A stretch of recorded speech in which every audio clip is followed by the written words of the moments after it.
Do you feel like you're spending too much time on Instagram? In this video, I'll show you how to set a daily time limit so you can take control of your screen time. Hi everyone, today I'm going to guide you how to set daily time limit on Instagram. So let's get started. First, open the Instagram app and tap on your profile picture in the lower right corner of the screen to access your profile.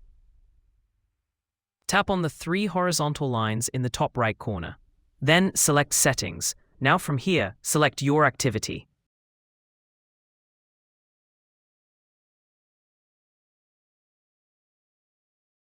Once you're on the Your Activity page, scroll down and select Time Spent.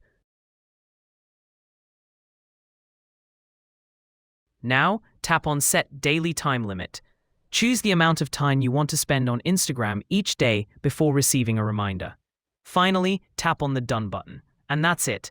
From now on, Instagram will send you a reminder once you reach your daily limit.